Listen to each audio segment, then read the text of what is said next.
الطلاب الأعزاء عاملين ايه؟ كل سنة وانتم طيبين وبخير وسلام، يا رب يعود عليكم الأيام جميعا نحن وأنتم بخير وسلام.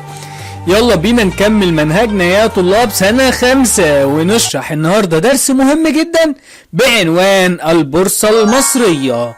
يعني ايه بورصة مصرية؟ وبتستخدم في ايه؟ وبنعمل بها ايه؟ ده كله هنعرفه. يلا بينا.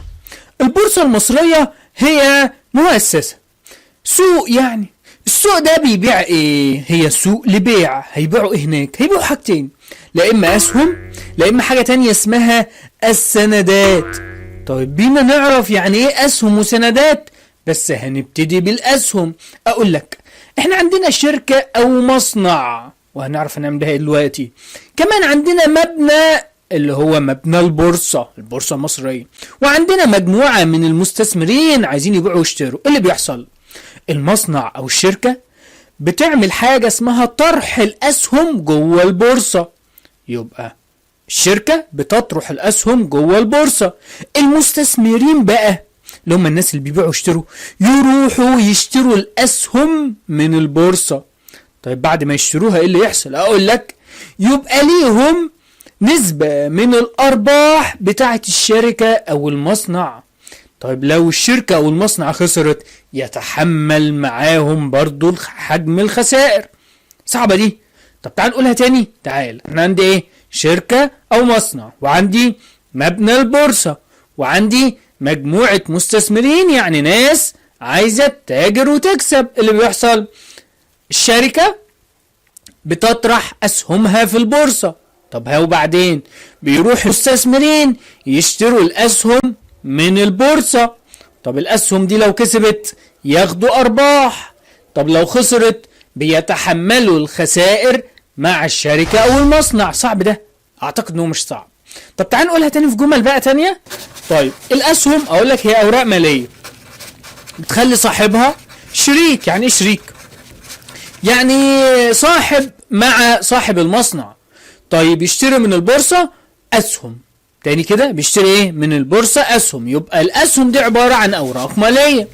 طب ايه اللي يحصل بعد كده؟ اقول لك صاحب الاسهم ده هو ليه الحق في ايه؟ اقول لك ليه الحق في ان هو ياخد ارباح من المشروع طبقا لعدد الاسهم اللي خدها. طيب لو الاسهم خسرت اقول لك يتحمل خسائر مع صاحب الشركة كأنه شريك بالظبط. ادى الاسهم وعرفنا بتستخدم في ايه. طيب دي الاسهم وعرفناها. طب بينا نعرف يعني ايه سندات. يلا بينا. النوع التاني اللي بيتباع في البورصة هو السندات. اقول لك السندات برضو احنا عندنا ايه؟ شركة او مصنع، وعندنا مستثمرين، وعندنا قولوا بقى البورصة هنا كوسيط. وسيط يعني ما بين المستثمر والراجل صاحب الشركة. ايه اللي يحصل؟ المستثمرين يروحوا يحطوا فلوس للشركة، يعني حاجة شبه قرض، والقرض ده فلوس. طب ايه اللي يحصل؟ اقول لك بعد شوية، بعد مدة من الزمان صاحب الشركة بيديلهم فايدة، يعني نسبة من الفلوس. طيب هل من حقهم ان هم ياخدوا الفلوس اللي دفعوها؟ اقول لك في اي وقت يقدروا ياخدوا فلوسهم. بس كده ادى السندات. طب تعالوا نقولها تاني. احنا قلنا عندنا ايه؟ عندنا مستثمرين، وعندنا البورصة، وعندنا رجال اعمال، وعندنا المصنع او الشركة. طب ايه اللي بيحصل؟ اقول لك ان رجال اعمال بيحطوا فلوسهم في الشركة وياخدوا فايدة ثابتة. طب من حقهم ياخدوا فلوسهم اقول لك بعد مدة من الزمان ومعاها مجموعة من الارباح. بس كده. طب تعال نقولها في جمل برضو عشان نأكد انك فهمت المعلومة. السندات ما هي؟ تقول لي هي اوراق مالية تثبت ان الراجل اللي حط الفلوس ده قرض لصاحب المشروع. طب لمدة قد ايه؟ يقول لك من مدة سنة الى 10 او اكتر، ممكن توصل اكتر من كده. طيب صاحب الشركة بقى او صاحب المشروع بيدي ايه للراجل اللي حط السندات؟ اقول لك بيديله فايدة ثابتة ما بتتغيرش على حسب الاتفاق. طيب سواء صاحب المصنع ده حقق مكسب او ما حققش فده مكسبها مضمون. طيب ممكن ياخد قيمة السندات اللي كان دفعها. اقول لك بعد المدة اللي اتفقوا عليها، وهي ما فيهاش مخاطرة زي الاسهم، لان انا قلت الاسهم مالها بيتحمل جزء من الخسائر. طب تعال نعمل مقارنة بين الاسهم والسندات عشان لما تبقى رجل عظيم في البورصة تفهم ايه العلاقة ما بين الاسهم والسندات ومين بيحقق ربح اكتر. تعال اقول لك الاسهم هو بيعتبر نفسه شريك في المشروع، شريك في المشروع لانه بيدفع فلوس وما بياخدهاش. طب انما التاني قرض. يعني ايه قرض؟ يعني بيدي فلوس لصاحب المشروع باتفاق وهياخدها بعد مدة الاتفاق.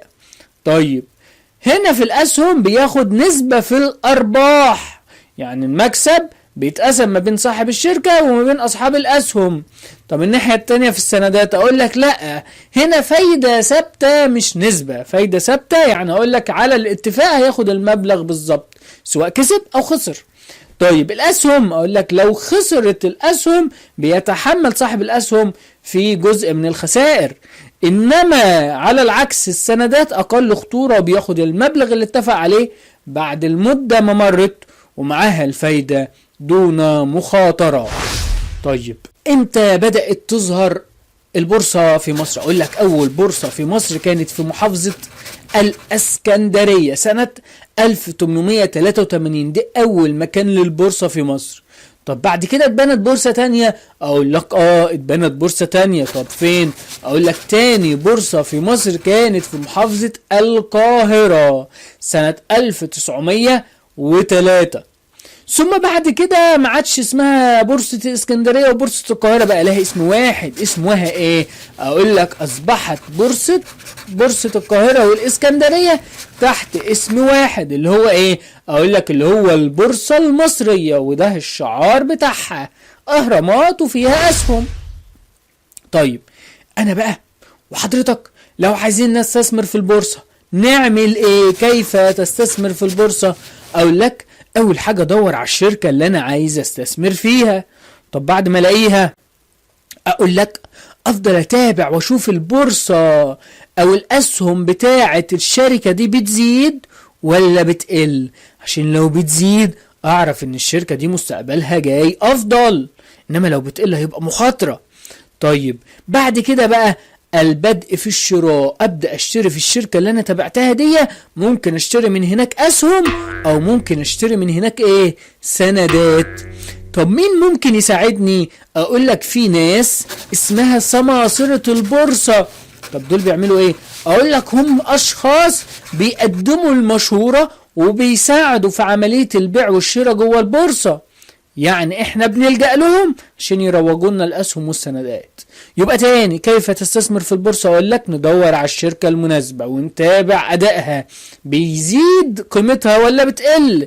لو بتزيد ابدأ اشتري اسهم او سندات. طب مين يساعدني؟ اقول لك سماسرة البورصة، لانهم اشخاص لديهم الخبرة في عملية البيع والشراء جوه البورصة.